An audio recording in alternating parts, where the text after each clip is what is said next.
And we started late.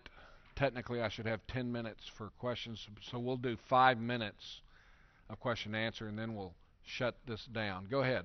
Tommy, great paper as always. Your stuff is very, you know, triggers a lot of thought and inspirational.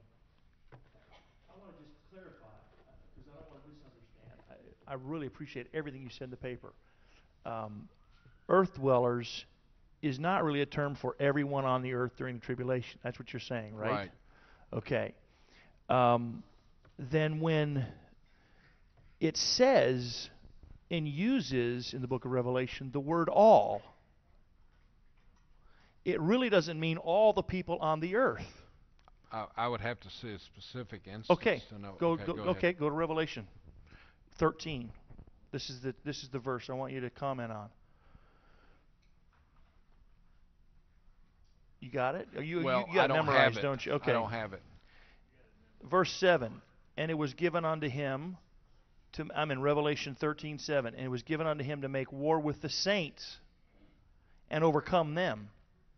And power was given him over all kindreds and tongues and nations, and all that dwell upon the earth shall worship him. In the next verse, whose names are not written in the book of the life of the Lamb. In other words, is there saints dwelling along with the earth dwellers? Yes.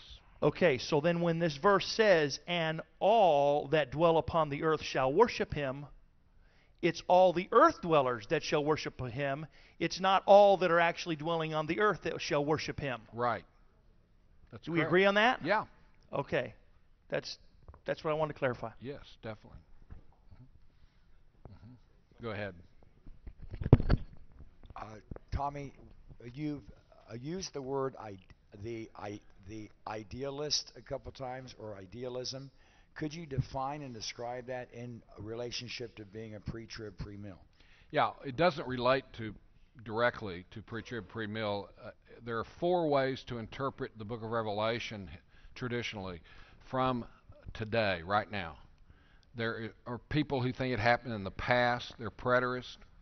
People who think it's happening now would be historicists who see the days as really years. 1,260 days are really 1,260 years, and thus the seal, trumpet, and bowl judgments have all been fulfilled through European events, and the historicists that are left today are Jehovah's Witnesses, Seventh-day Adventists, and Mormons, for example.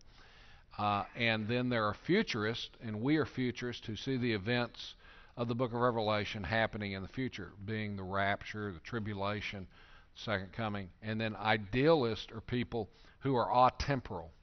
See, all four of those views relate to time: past, present, future, timeless. We're futurists. Okay. And therefore, idealists are people who believe the book of Revelation doesn't deal with temporal events.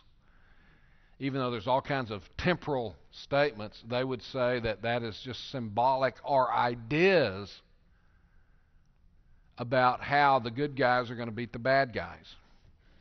And so I kept quoting from Greg Beale, who's an idealist, for example, an Amil guy. And, these are just ideas of good versus evil. Hank Hanegraaff is a preterist-idealist. He's a blend of preterism and idealism. But and I said in the last thing, the trend academically in evangelicalism is toward idealism. The emergent church people are idealists because they don't want to talk about specificity. They think we're a bunch of know-it-alls because we think that we can actually see some relationship between what the Bible is saying prophetically and some of the events that seem to be setting the stage for today. You see what I'm saying? And they would say, no, it's just ideas of good versus evil, and that's how they preach it. So that's what an idealist is. Okay, one more question. Yes. Yeah, Tommy, I'm the only Hornock not to have asked a question, so I feel duty bound. Could you tell us where you got your cowboy boots? I don't remember. Well, actually, I bought them in Texas, but I was so disappointed to get home and find that they were made in Pennsylvania. Thank you. Okay,